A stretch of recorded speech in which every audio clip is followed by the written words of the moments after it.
Hey, everybody. Welcome to another live episode of Mavens of Data. We've got a great show today. We're going to be talking about 5 tips for identifying and cleaning dirty data. It's going to be a ton of fun. I want to introduce our amazing guest, Susan Walsh. You may know her as the classification guru. She has devoted her professional career to this exact topic, and she is the best in the game.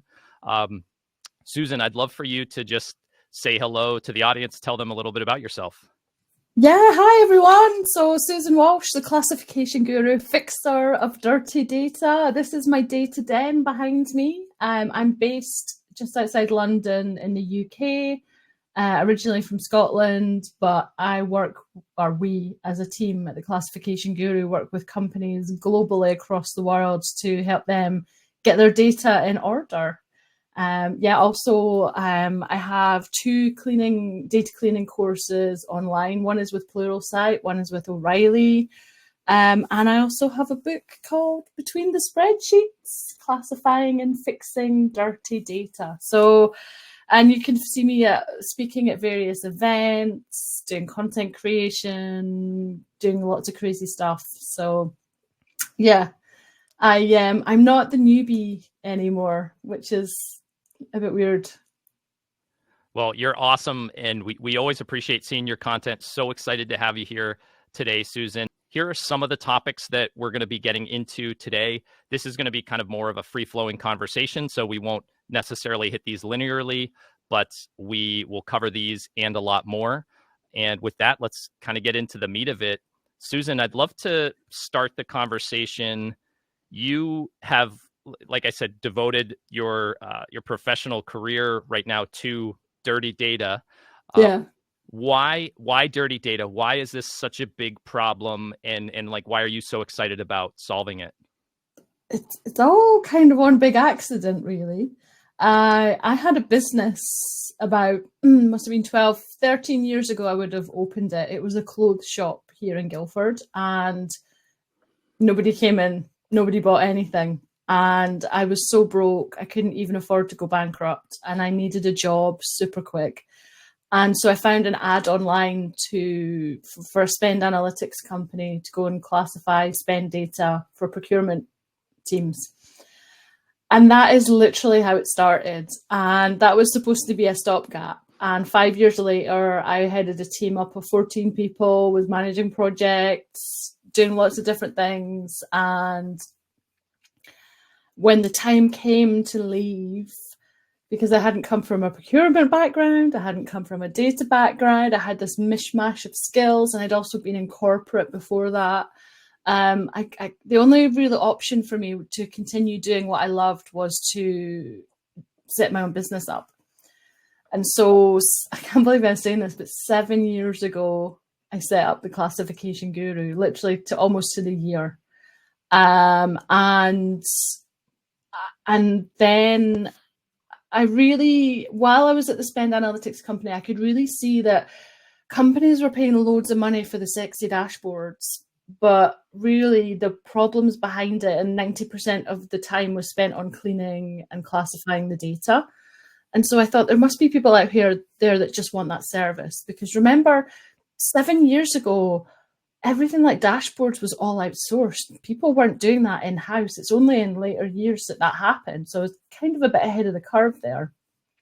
And I also realized that I was talking about a really boring subject that not many people are interested in. And so I wanted to bring some fun and interest to it, because data can be so fascinating. It can tell you so much, but not everybody sees it like that. And so basically, to get attention for the business, that's when I started doing like informative and fun and kind of different posts. And that's how I've ended up here today talking to you. That's awesome, Susan. And I think you hit the nail on the head that it's not normally like the most fun topic. I think that's why you stand out, and why I wanted to get you on the show, because I think you do bring such a fun angle to it, and it gets people to pay attention a little bit more to something that's really important, which I think is just totally awesome. Yeah. But still, nobody wants to pay to clean their data or prioritize it, but the battle continues. Yep. Exactly. So I want to throw, I'm going to have a question for you, Susan, but I want to throw up another related poll real quick to the audience. So in your current role or your previous role, how would you guys describe the data and how clean was it? Yeah, see what we have here. So we've got a lot of people saying it was really dirty. Maybe it was somewhat clean here, but yeah, kind of leaning towards the really dirty side or at least some quality issues. Actually, honestly, if you know that your data is really dirty, you actually have a head start, because You're most ahead. people Yeah. are not even at the stage that they know that how bad their data is. They just Yeah. know it's not right. So Yeah. that's actually, at least you know you have to do something about it when you're at that Yeah. stage. And it sounds like, Susan, your experience is kind of aligning with the audience, because you're saying, like, if they know it's bad, they're ahead of where a lot of folks that you see are. So everybody talks about how, garbage in, garbage out, and they say it's so important, but then when you actually get under the hood, it's gross, right? So like, why do you think that is? Like, why is there a disconnect between the theory and what everybody says and then what we actually do when we just sort of have our head in the sand and are not fixing these issues? So we all know the numbers out there about 80% of data scientists' time is spent cleaning data, but the reality is it's seen as a menial task that a student should be doing. But the reality is you actually need some skills and experience to be able to clean data effectively, efficiently, and accurately. This is not something you can just give to an intern who has no experience. Well, you could, but they're not going to get there as fast as somebody who has experience. Yep. And everybody at grassroots level with their hands in the weeds, cleaning that data, all know the importance of this. The problems are at management and decision-making level, where they don't see the value in investing. Now, they're happy to spend millions of dollars on a new tool, but not $50,000 to $100,000 to clean their data first. Yeah. And it can hold up projects. It can even ruin projects.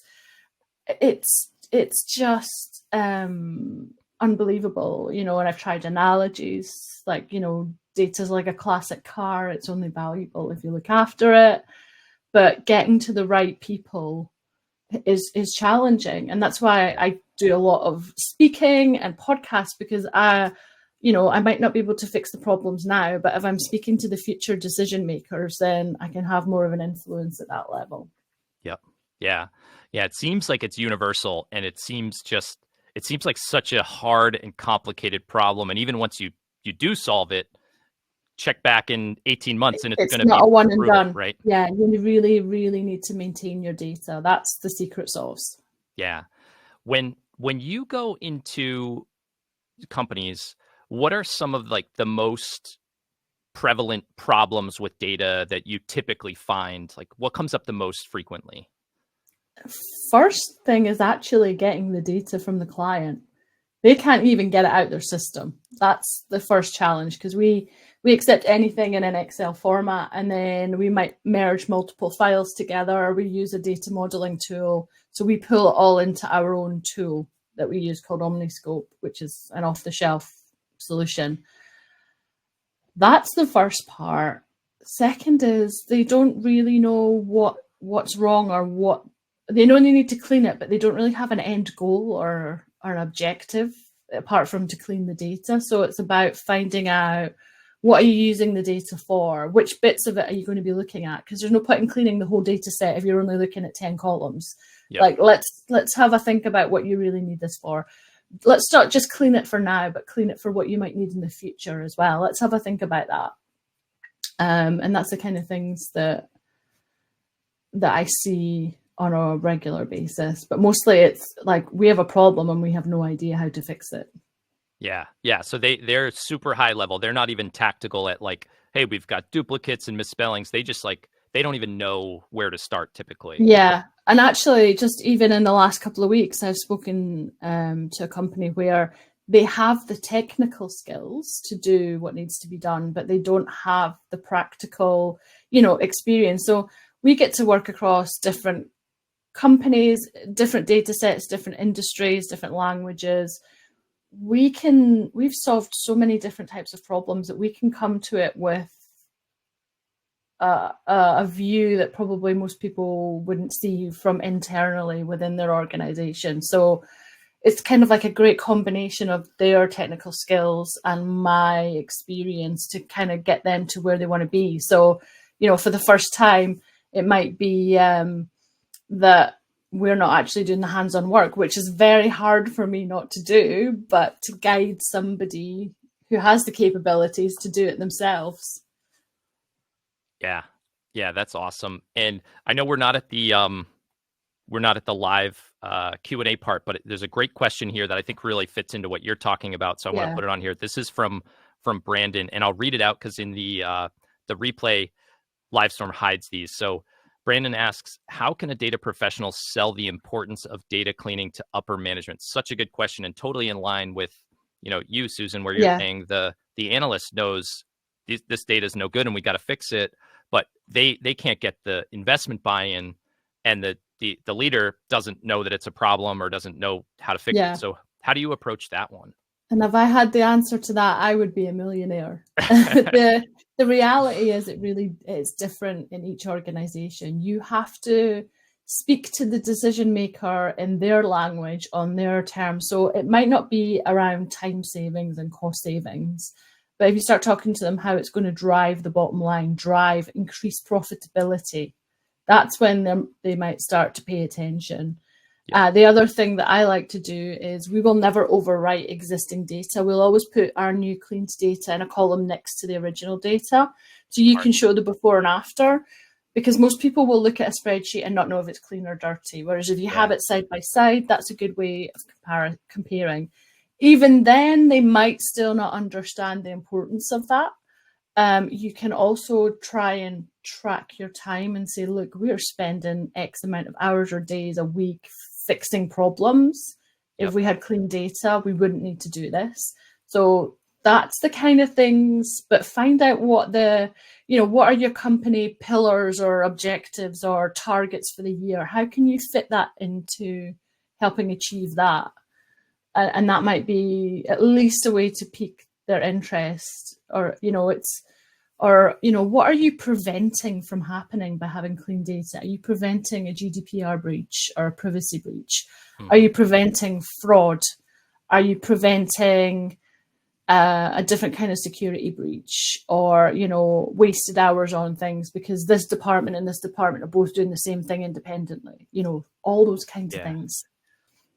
But there's so many different answers. There's not one flat universal answer, unfortunately. Yeah, I mean, I think you did a really good job with some great strategies, right? Like the time savings, right? That's something senior management always understands. Save me money on things. That's a tangible. A lot of the stuff we do is not tangible, but that is a tangible benefit there. Yeah. And I love the point about keep the dirty column so that you could do some comparison, and then you go like, wow, like if we had done this analysis on the original one, we would have made a major mistake here, right? Like that's a really smart move. So there's nothing more satisfying than looking at a messy phone number column and then a tidy phone number column.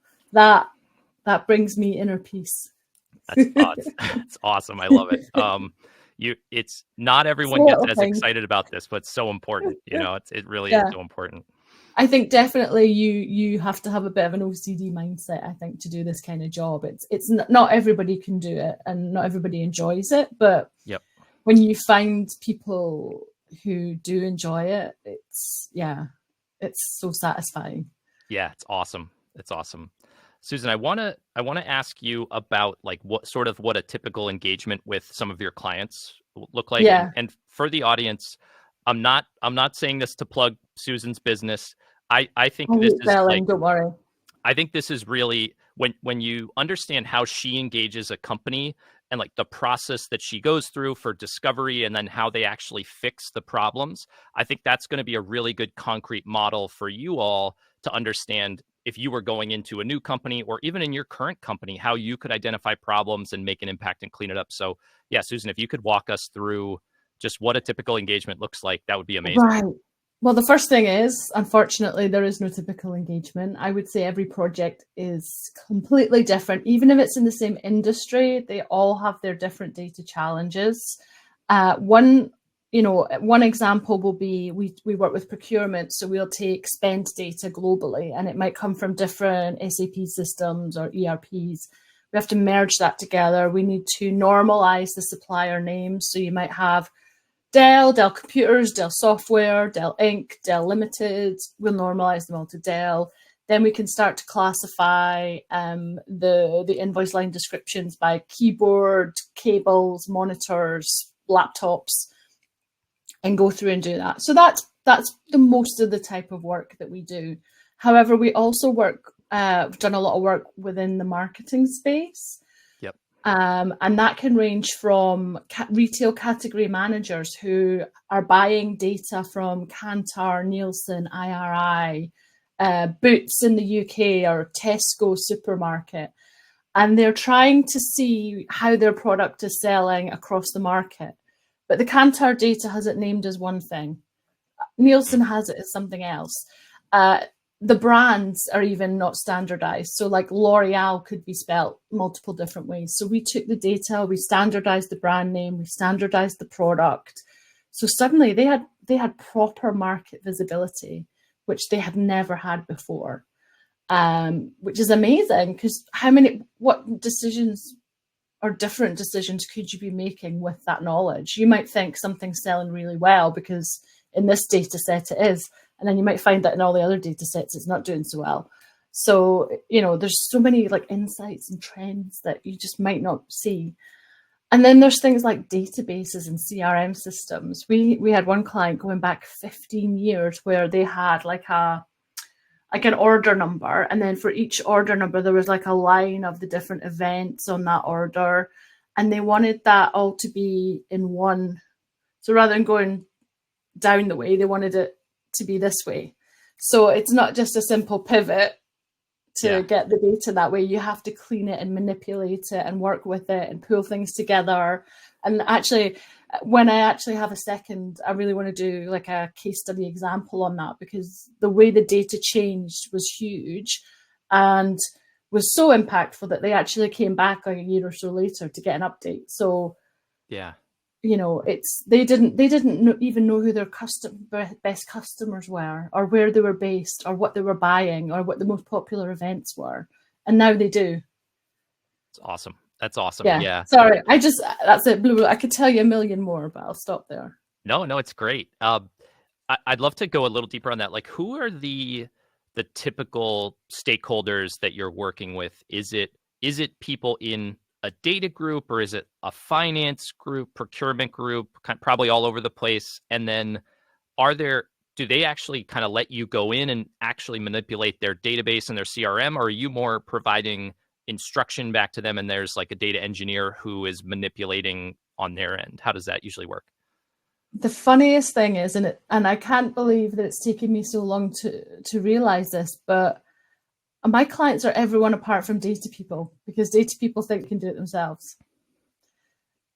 So my clients are in procurement, in finance, in marketing. It could be the CEO, it could be the director, mostly procurement, but very, very rarely is it actually data people, which I find. And the only reason I can think of is because they think they can do it themselves. Yeah. And it's not that they can't, it's just we know how to do it more efficiently. Yeah, and I have a feeling that data people, like if an analyst is fixing this, they're probably thinking, okay, I'm going to take my downstream data that I'm working with and I'll clean it up here for my analysis. But then it's only cleaned up for their analysis. You haven't fixed it upstream for everybody else who might work on it. So you're just getting all this redundant data cleaning of everybody doing the same job. Is my thinking there kind of correct, that you would mostly want to focus upstream kind of on the inputs and where the data comes from as much as you can? The way that we tend to work is, first of all, we would never go into a system and change anything. We always ask for exports in Excel files, and we work separately. And then the client can put like a unique identifier in so that they can then upload that back into their system. Yep. We don't want anything to do with their systems at all. Yeah. And even if you're doing it yourself, it's never a good idea to work in the system.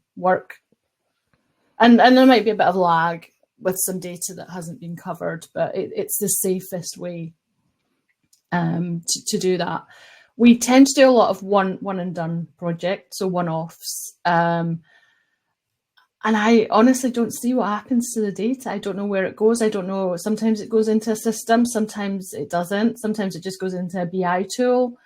But yeah, it goes off into the world, and that's it. Set free, clean data. Awesome. Yeah, that's great. So yeah, I'm looking at, we've got a good amount of questions in here. Folks would love you to keep throwing questions in here. I've still got a few more for Susan though. So one thing, Susan, so for somebody who might be, say, an analyst at a company right now, that's a lot of the folks in our audience, or somebody who's trying to break in, if they were looking to kind of make a big impact on the quality of data and was thinking, what's the 20% of effort I can spend to produce 80% of the return and clean it up? Are there any specific things that you would recommend somebody fairly new focus on to make a big impact? Yeah, and it'll depend on kind of what your company does or makes or sells or buys. But, you don't have to do this in anything more extravagant than a pivot table. Like if you've got BI, then use that by all means. But literally, for example, if you are manufacturing products or buying products and you have a product code and a product description in your system, I can guarantee that you have at least a handful where you have one code and about 4 or 5 descriptions for that one code. Now, the quickest way you can spot that kind of stuff is by putting all your data in a pivot table, selecting tabular form, removing all the subtotals, and then selecting, code and description. And then what you'll see is you should have one code, one line. So if you're scrolling down, if there's more than one description per code, there's going to be a block like that. So that's a really quick way. And that could be done with suppliers, with miscategorization. That could be products. That could be products you're selling to a client, buying from. It could be products you're selling in a region, and it might be that you're selling something in a region you shouldn't be. I mean, there's so many different ways that you could, but just something really quick like that will start to at least give you the questions to investigate a little bit more. Yeah, that's awesome. So everybody in our audience, you heard it from Susan. The good old tried and true pivot table is an awesome tool that you can really get your head around this stuff pretty fast. It's amazing how many times the pivot table comes to the rescue. One company, 4 or 5 different addresses, or is it company, postcode, zip code, and just have a look. Yep. That at least gives you enough to start looking into it further. Yeah, we see it a lot actually with like payment terms as well. Like one supplier should have one payment term. A lot of them have multiple payment terms. So are they on 0 days, 30 days, 60 days, or all of them? Yep. Yeah, I could see that applying on marketing source data, which is what I work with a lot. Same thing, like inconsistencies would show up there a lot, and I love that advice is very practical and something that most people are not intimidated by a pivot table, right? So it's like anybody could do this and make an impact. You don't need to whip out the Python and the SQL. Pivot table will. I'm a very visual person, so even if we're doing cleaning in our data modeling, I will still export it and look at it as a table because it still will tell you more. It will, you'll miss stuff if you rely purely on rules based. Yep. Yeah, coding. Absolutely. Susan, you have this methodology that you call the data coat that you've popularized, and but some of the folks in our audience may not have heard about this. Could you walk us through what is the data coat and how does it protect your data? Yeah, I realized pretty early on that a lot of data problems are mostly people problems. And a lot of the people who input the data are not data professionals. And so we need to get them on board, but many of them are intimidated or, they're like, oh, it's boring, and it kind of veers into the whole data governance side of things too. So I thought of this fun way to get people remembering to keep their data clean. So I say, make sure your data has its coat on, like a jacket. So first of all, it's got to be consistent. So I would love people right now to input in the chat box how they format their dates, because that's the first thing that's going to not be consistent. You're going to have day, month, year, month, day, year, year, day, month. I'm waiting to see if a couple of them come through, because then look, you've got dashes, slashes, dots, are no separators. There's so many different ways At of least 6 formatting in here. one. Yeah. Look at all this, all different and all the same thing. So have consistency, whether it's amongst your team, your company, or worldwide. Get everyone working the same way. Then, of course, your data's got to be organized. So think of it like a wardrobe or a closet. You know, you've put your nice new top in there, washed it, thrown it in, and then you need it next week. And when you go back to find it, you're raking around, and then it's crumpled, and you have to iron it, and it's going to take time. Data's just like that too. If you have it categorized by however you need it, so data by region, by business unit, by person, by company, or subdivision, have that all categorized and ready to go, so that someone says, oh, how much did we sell in the UK last month? You've got that all ready to go. So make it organized. Then it's got to be accurate, but that is different to different areas of the business. So finance, you need 100% accuracy when it comes to numbers. You've got regulation, you've got reporting. So it has to be spot on. But in sales and marketing, you might round up your forecast, or, you might only need certain data points to put your customers' details into the CRM system. So make sure everyone's, doing it the same way. So once it's consistent, organized, and accurate, guess what? It's going to be trustworthy. And how often do we hear, oh, we don't trust the data? All the time. And so, yeah, by making sure your data has its coat on, it's all about minimizing errors, because we'll never get rid of them completely. It's about making them as few and far between as possible. But it's also not good enough to just put your data coat on. You need to keep it on all year round, because then the quality standards will slip otherwise. But you have to get everybody coming with you on the journey. But having a data coat makes it more fun. Yeah, it's such an important thing to think about, and I think getting to that end point, the trust, whether it's the data or the person presenting the data, that trust is kind of our biggest asset as a data professional. I think, if I presented some analysis and either you think, hey, I don't trust him, sometimes he fudges the numbers, or like, I think he's probably a good guy, but I don't trust the integrity of the data underneath. Either way, I might as well not be doing the work. Trust is so important, and I really love that framework for guiding us. Yeah, I mean, you could be spending hours doing a report for management weekly, and then they're not really using it because they don't think the numbers are right, and it's like, okay, well, what a waste of everyone's time. Yeah, absolutely. Susan, is there a favorite chapter or favorite story from the book that you think would be worth talking about? Absolutely. The one that everyone says is their favorite, who's read it, is the data horror stories chapter. When I was writing the book, I put in a call out on LinkedIn for people to anonymously donate data horror stories. So then I handpicked a few, put them in the book. But not only did I just share the horror stories, I actually offered like solutions. This is how I would have fixed it. So there are so many different examples, from small to large businesses, and even hospitals, public sector, where it's gone wrong.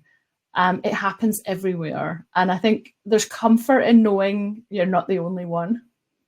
Yeah. I'm actually curious. Are you able to share maybe one of those horror stories that come to mind? My favorite one is it's the NHS in Edinburgh. They were building a hospital, and it went out to tender, so they had all the specifications. They built this hospital, and once it was built, they realized that the air ducts were too low and it didn't meet regulation. And basically, somebody had copied and pasted one column into another in an Excel file. And this cost millions. We call millions to fix. And what's even worse is when another company who didn't win the tender were doing the tender, they actually flagged the error and nobody did anything with it. So, I mean, it's absolutely terrifying. Man, wild. Yeah, it's a great concrete example of just when you get this wrong, there's so much on the line sometimes. But the thing is, there's so much blame on Excel, but actually it's the users as well. It's knowing your data. If you work with your data on a regular basis, look at it regularly, you start to see when things pop out that aren't quite right. I mean, even me looking at a client's data for a day, I can start to tell when something doesn't look quite right. So, it's about being aware of your actions and things. And, we've all done those mistakes.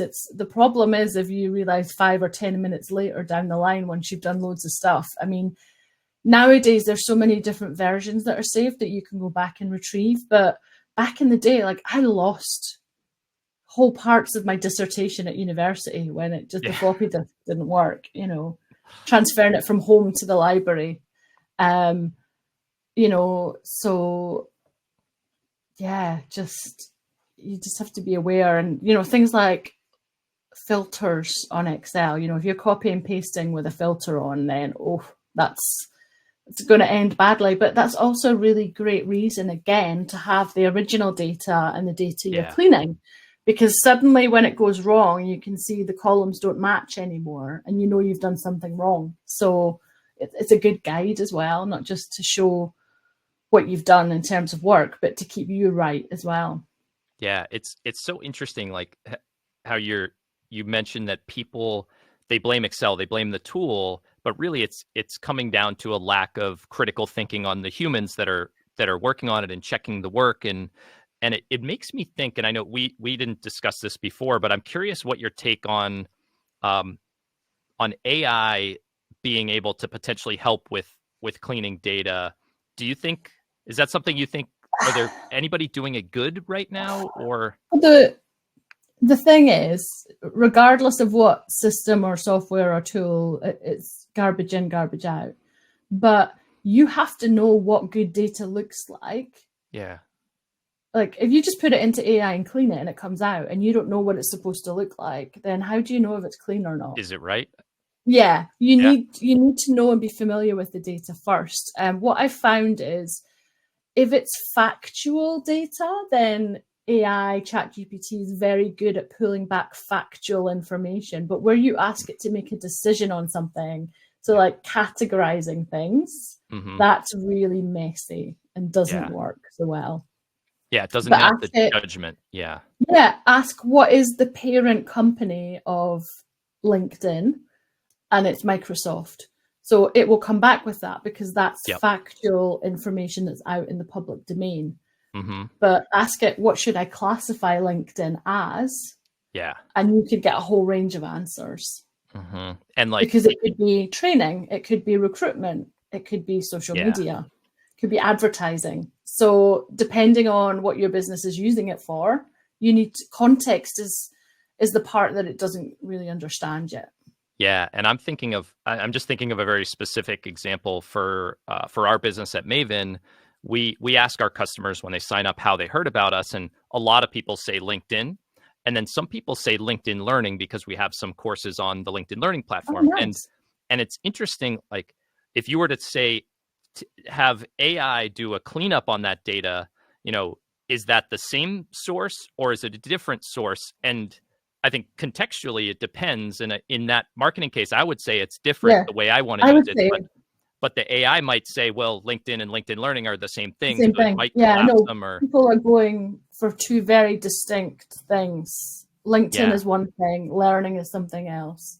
Yeah. So I think I agree with you. Is like, I haven't seen anything that resembles that sort of judgment, the critical thinking, the ability to really use context the way that people do yet. And so I think the guru is safe for a while. Not very good at math either. So yeah, which is funny. Yeah, but neither am I, so I can't criticize it. Yep. But yeah, previous iterations of computing was very good at math for a long time. And then, current LLMs tend to have a little bit of trouble, which is funny. So Amazing. All right. Well, I do too. It's fine. let's shift into some of these audience questions because we've definitely got some Is good that ones. the time already? I've had such fun. Yeah, it's flying by as expected. Anytime you're here with Susan, it's a fun time. So let me put some of these up here. So, I mean, this is a great one, and I think it's asking about your clients, but I think can apply to any of the folks in our audience. So, Edie says, how do you make sure clients' data is protected and secure? And how do you protect yourself from data breaches, like sharing data with the wrong audience? Like, how do you think about that, Susan? I love that. So most of the projects that we do is what I class as non-sensitive information. So it's company names, company addresses, company phone numbers. There might be some emails. So we will only ask the client for what we need. Like if they're like, we'll send you the whole file. I'm like, no, just send us the columns we need. We don't want any more than we need to. The other thing is, I freak out about security. So I am constantly, we've got IT policies and documents within the business. The team are constantly reminded not to click on links. There's 4 other team members. I'm the only person that has full access to our SharePoint. Everyone else has pockets. So not one person apart from myself gets the full access. The team, they only get the files that they're working on. They don't get to see anything else. So we've got multi-factor authentication. We use Omniscope. So a lot of the time, if somebody did steal the file, they would need Omniscope and know how to use Omniscope to even get into it and use it. So that's an extra layer as well. Most of the team live on their own, so it's not even like they have access problems in the house where someone else might be working with it. But it is, I mean, I think it's very hard to know if you would have a breach. I've got, antivirus and security software, but I'm very vigilant, and I don't say this lightly, but I think they're going after the bigger companies. Yep. They're far more exposed than a small company like ours. Yeah. But this is my livelihood, my business, so I have to be on it and make sure that things are protected. Yeah, and I think so even things like we get the clients to put their files in a folder that we create in our SharePoint, and that SharePoint's restricted to the people that I give access to. So even if they shared their link, someone else wouldn't be able to get in because it's based on their email. So we're really try to be as proactive in that as possible.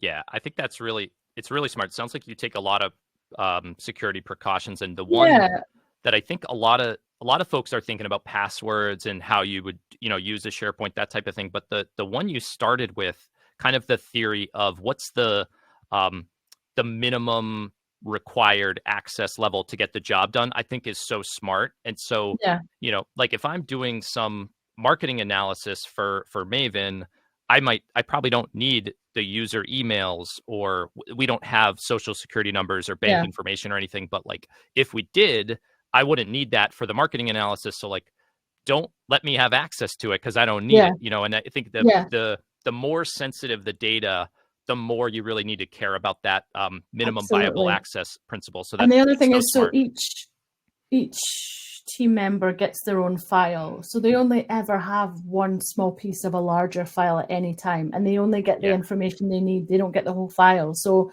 even if somebody got one of those files, it would mean nothing because it's out of context with everything else. But it's a really great really good question. Yeah, really, really solid question there. Thank you. But it would be foolish to think we're impenetrable, because we're not, know. But we do, and I've got cyber insurance and everything as well. As extra precautions. You can only do so much. If they want to get in, they'll get in. Yeah, and I think at this point, every business, Christie's has been hacked, for goodness sakes. Mm-hmm. Yep. So we've got another one here from Checkwas that says, is there a general guide to data cleaning, like rules of thumb, like if the column has over 50% missing values, do you fill it with the mean, or, if things like that? I would never fill it with the mean. So you either keep it as it is. So it depends. So for example, if you've got an address and you've got some cities missing, you can easily populate that with the information around it, or the state, for example. You might have some cities that already have the state, so you can easily fill that in. Do you need that column? That would be my first question. Is this column being used? And then what we would normally do is, if the answer is yes, we would then try and populate or enrich with that information. And that sometimes involves Googling things to get the information. But I would never assume or put a mean in. I think that's a dangerous game. Yeah, I think that. Back to the data quote, is it accurate? Well, putting a mean in, that's not accurate to me. It's a guess, yeah. Yeah. Yeah, you could infer some things that you really shouldn't, and like there might be missing data might mean it all fits a certain pattern that skews way different than the mean. So yeah, I think, yeah, super, super dangerous. I'm glad you said no. How about, and maybe that is right in some areas, but for me, absolutely not. Yep. Oh, this is an interesting one because kind of it has to do with your path. So this is from Nisreen. How to start freelancing and clean dirty data for clients. Could you do it as a beginner? Maybe. I don't know. What do you think? Absolutely. I came from not a data or procurement background and did it. So I am living proof that you can do this. And one of the things that I did when I set this business up was, because I'd had a previous business and it hadn't gone so well, I did a lot of temp and contract work part-time to kind of plug the gaps. I didn't get my first client for 10 months. So, it doesn't always come easily or quickly. But what I did do was get on websites like Upwork and People Per Hour in the UK, and I took on the crappiest of jobs. And I hardly made any money. In fact, most times I think I probably was earning less than minimum wage. But I learned so much that I could then use as a new skill to sell to the next person and then charge a bit more and charge a bit more. Give it time, have a backup plan for if it doesn't work out straight away, do other things as well to get yourself started. But yeah, if you have the motivation and the desire, then yeah, absolutely, go for it. Yeah, it's awesome. Yeah, I agree with that. I think anybody could get going on this. So that's great. How about this? This is from Yassine. What are the best tools for cleaning data in terms of like speed and ergonomics?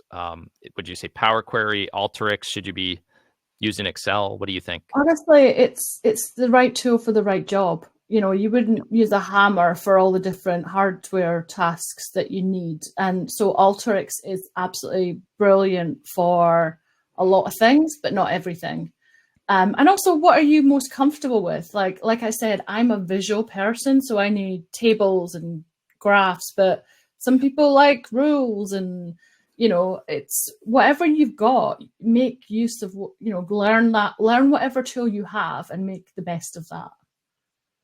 Yep. Yeah, that's awesome. Right tool for the right job. Yeah. Keeping these going rapid fire for you, Susan. So this is a really practical one from Kalen and really specific. Any tips on cleaning addresses? Like there's no commas. Sometimes there are street versus ST. That's a great, probably comes up in every data set you've ever seen, Well, both the Course on Pluralsight and O'Reilly cover that stuff. Awesome. There's also a little bit about that in the book. Again, start with your data quote. So before you even start cleaning the data, agree, like, do you want uppercase, lowercase? Do you want abbreviations or not? Now, I know specifically in certain US addresses, court is abbreviated to CT, like as the official address. So have a think about those, agree those things before you even start. Even things like, do you want a comma at the end of each line or not? Like, don't have both. If you do have a mixture, take the comma out, because it's a lot easier to take out than it is to put in. So, work smarter. How do you want the address formatted? Do you want like the name and the road in the first cell, and then do you want like, or the apartment number first and then the address in the next cell? Define all that before you even start. Make that data quote, plan it out, and then start going through. And my courses are cleaning in Excel, so it is literally, it's painful. I'm not going to lie, it is painful, but you can do things. The other thing you have to be really careful about is things like search and replace. So something that I do in my course is, if you've got like, streets and STs, if you just do search and replace on ST, that's going to come out all the words. And that's when you got a real bigger problem, because you kind of just have to start again if you don't notice straight away you've done that. Yep. I've done that. Put an extra column in, and then go through your addresses and mark the ones with an X that you want to change or change. Say you want to change it from ST to street. Flag the ones that have ST or ST full stop. Mark them with an X. Filter on that X, because they're the ones that you want to change. Put in another column, copy that address information into the blank column, do your search and replace in that one column, just on the ones you've selected, and then copy that back to the original column. Yep. Now, it's a bit faffy, but trust me, if it's so much quicker and easier than getting it wrong the first time and ruining all your work. So that's the best way. Like, if you do want to change things and you want to do search and replaces, put it in a separate column and work in there, and then bring it back. Because then you're doing it, if you do it by street, drive, court, and do it separately, then you're minimizing the chance of making a really massive mess of your data. It'll only be the drives, or it'll only be the courts, and then it's a bit easier to fix if you don't figure out for a while that you've done something wrong. So that would be my advice. Yeah, it's if so, that makes so sense, smart. hopefully. Yeah, and I love that you pointed out that pitfall, because I've felt that pain before of an accidental find and replace on too broad of a data set, and you're like, oh no. I tell you, the worst one is Inc. Something company name Inc. I once did that on a whole data set, and I was just like, no. It's the worst. Yeah, it's going to come We've up in all so many done other it. words. We've all done it. And more than once, even as a pro, it still happens, because you get in the flow, or you get a bit complacent, and you're like, uh-oh, what did I just do? Because you get into autopilot if you do it regularly as well. Yep. Totally. It's brutal. So yeah, it's really, really good advice and very specific there. So Rohit asks about, can you summarize the 5 tips? I put in the title of the show, 5 tips. I think you've given us about 20 or 25. Well, are there a few that really stand out to you? First thing, start with the end in mind. What do you want to achieve? Plan out what you need from your data. Then make sure your data has its quote on. I mean, there's so many, but so start with the end in mind, data quote, plan out what you're going to do with the data, decide everything first before you do it, make a backup, and never overwrite. That's more in fact, never overwrite the original data. I think that's a really key one. Always put it in separate columns. Yeah, I loved the point you made earlier when talking about how to get buy-in, translating it into time wasted on dirty data, or poor decisions, and having those extra columns so you can make the comparisons. I think that's probably one when people are thinking about, like, how do I get good at cleaning data? They're thinking about tactical, but not the strategic. Like, how do I get the company to even want to do this? And that's such an important thing. We take for granted what we do, and we just do it because that's our job. But we don't think about what that looks like to the outside world, And if we don't show them and prove it, then they never really understand the true value of what we're doing. Yep. And I can see somebody's asking about what is quote. Where were you, David? Where were you? Data quote is making sure it's consistent, organized, accurate, and trustworthy. And trust being that, that holy grail for us data people. If you don't have it, you have nothing. So awesome. Yeah, and I think actually maybe point 6 on my tips is accept that you will never have a perfect data set. The goal is to minimize the amount of errors. Yep. Yeah, exactly. Yeah, you're never going to be done with this, and you're never going to get it perfect, but you can get a lot better than the current state at any company, pretty much guaranteed. Yeah, awesome. Definitely. We've got a pretty highly upvoted one here from Kate that was I'd say maybe a little bit off topic, but I think a lot of folks in the audience care about. So I do want to put this one on here. Bring it. Do you have any recommendations for upcoming data analysts? So they're trying to get into the field. Yes. Any advice for somebody who wants to be where you are, where other analysts are? Start networking at local data events. There's Meetup. You will find them on LinkedIn. Start connecting with people in the data community. There's an amazing data community on LinkedIn. So many people that if you start following me, then you'll suddenly see all the other people that I'm connected to that are in the space too. You can start following them and go to as many free webinars and sessions as you can, get tips, start connecting with people at companies that you might want to work for, get to know that. Don't just jump in and start sending them messages, but start engaging on their posts, start, sharing your own posts. Like, this is how hard it is as a young person to get into data. Share your struggles, not just like tips on what to do, but we've all got tips that we can share, and people really, I always thought I was the least smart person in the room. But when I started really talking about putting my hand up and going, actually, I don't know what an LLM is, or I don't know what AI is. And other people would go, yeah, no, I don't know either. We're all just pretending that we know everything, and nobody knows anything really. Everyone knows bits of things. So talk about just, even basic Excel tips. Some people still don't know what an XLOOKUP is. And that's been out for about 3 years now. And that's it took me a while to switch from VLOOKUPs to XLOOKUPs. But now I'm like, oh, this is amazing. There's always someone who can benefit from your knowledge or experience. So share it.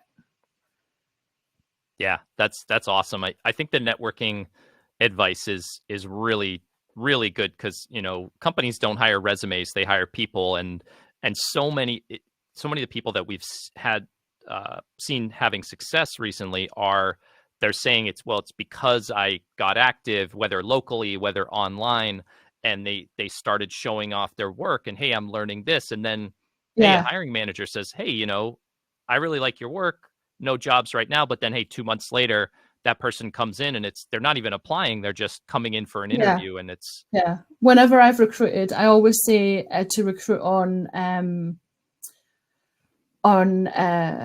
attitude, not skills, because you can skill train people, but you can't change attitude. So show that attitude and that willingness, and that will take you way further, not just in getting a job, but in life, to be honest. Yeah, absolutely love that advice. I've got one more I want to put up here because we're getting kind of short on time. What academic books can one study for data cleaning? And that's from Casper. And I'd say Between the Spreadsheets. Honestly, the whole reason I wrote this was because I did research before I wrote the book to find out what other books there were out there. And literal basic cleaning in Excel, there's nothing. There really isn't. You can find loads of Python and SQL, but honestly, I really truly believe that until you've mastered doing it in Excel, you shouldn't, yes, you can do SQL, Python, but to really understand the data, you need to do it in Excel first. Yeah. And again, it's about knowing and understanding if the data is right or wrong and things like that. So, that would be and it isn't just because I wrote it, genuinely is because when I did research, maybe now there is, but before I couldn't find anything else. And here's a link to that book again for anybody who missed it the first time. Yeah, and I think that's great advice, Susan. Just like sometimes you just got to get into the data. You got to actually get your hands dirty so that you can get the data clean, and no pun My intended. whole life, I've got to where I am now, not by being successful, but by failing so many times and learning. That's why I'm where I am. So, don't be afraid to try things and fail. Like that is the best way to learn. Yeah, if you want to get really good at anything, you have to be okay with being pretty bad at it at first, right? And if you can get over that fear, it's kind of a superpower because then, most people get too timid or they say, "Oh, I don't want to do this because I'll look bad or people will judge me." Yeah. Like I was saying earlier, when I was the one putting my hand up going, I don't know what this means. I actually found it really empowering to be what people would be, the new why person. she asking that? But because you're doing it for people who can't say that, it's not, it's never just you that doesn't know that thing. Yep. Yeah. Absolutely true. So, Susan, thank you so much. So much value my pleasure. I loved our hour. chat. Yeah, I could talk for another hour. A lot of fun. I may hold you to that in a couple of months. So thank you so much, and thank you everyone in the audience for showing up. We'll see you next week. Maybe I'll have something to tease in a couple of months or launch in a couple of months. So maybe I will come back. All right, perfect. Yeah, let's keep in touch about that, and would love to have you. So, all right, thanks everyone.